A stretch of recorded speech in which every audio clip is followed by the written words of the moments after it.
No, not at all. So now, going back to what can you do about ADD?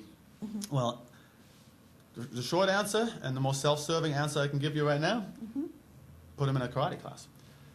If you don't want to... There's been a lot of talk, and I've seen a lot more on internet talk shows about martial arts helping, magazine articles, that martial arts is helping children diagnosed. Now, we knew that before the general public knew that because we have been doing it all this time. It's just it's not so much that all martial arts instructors are such experts on the matter.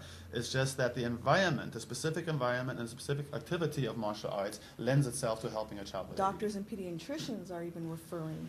Yes, they are. Yes, they are. As a matter of fact, I also have a study here that, excuse me, that is a really interesting study. It was actually on Tiger Schulman's schools over on the East Coast.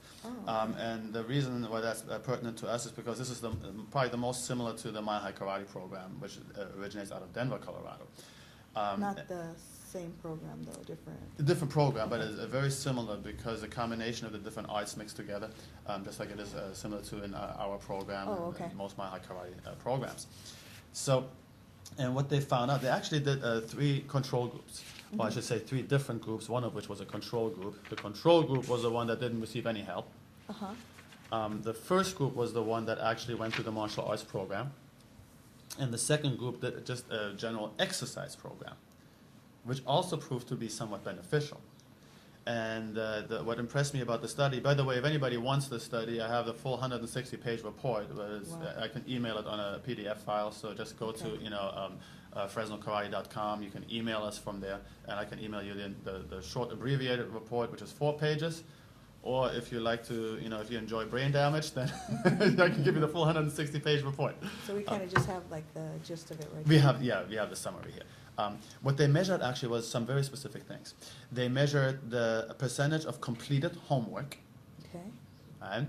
In other words, they had 3 different groups of boys. Group number 1 took martial arts classes and was measured, about their homework. Group number 2 took just an exercise program. Group number 3 was just a control group that did everything the same as what they did before. No changes, right? So just when it comes to the completed homework, the finding of this particular survey was that from 36%, the results went up to 85%. Wow. Dramatic, almost tripled. Almost tripled. That's a big difference. Yeah. The exercise group didn't do too bad either. It went from 35% to 52%. Yeah, not quite double, but not bad. The control group got worse. The control group was the one that didn't have any It didn't have any help. Yeah, whatsoever. Everything was done the same way. They still went to the classroom. They got the traditional help, but they did not get the exercise. They did not get the martial arts class. And they went from 42% down to 37%. Don't ask me how that happened. Probably the subjects got more difficult. Yeah. And it's natural. You get further and further behind in schools. The next thing that was measured was actually classroom rule compliance.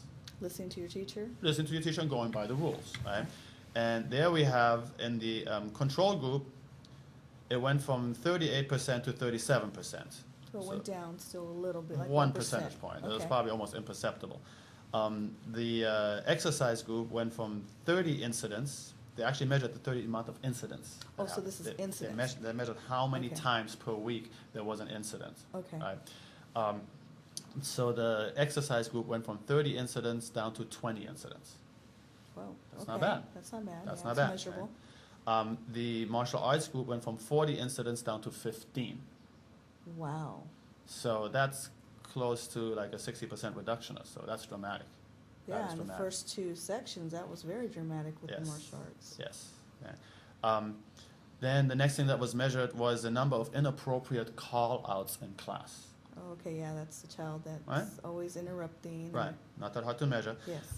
The control group, the one that did not receive any help, went from 35.8 incidents to 34.9. So again, just like the other, maybe 1.1. Yeah. Almost imperceptible difference. The exercise group went from 23.4 times to 14.5 times. Almost cut in half. Wow.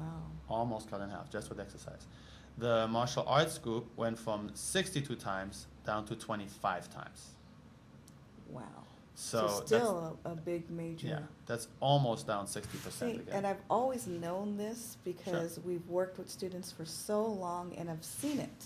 Right. But I've never seen it on paper or have seen the percentages. Right. Now, this is very, very interesting, so I would recommend anybody go to FresnoKarate.com, get a copy of that. It's actually very, very interesting. Yes. And there was more on that. We just went There's through more. fraction.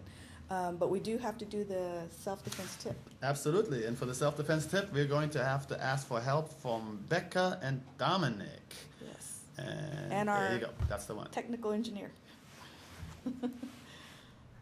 So here we have Becca and Dominic, and Becca is going to give us an idea of how to get out of a headlock.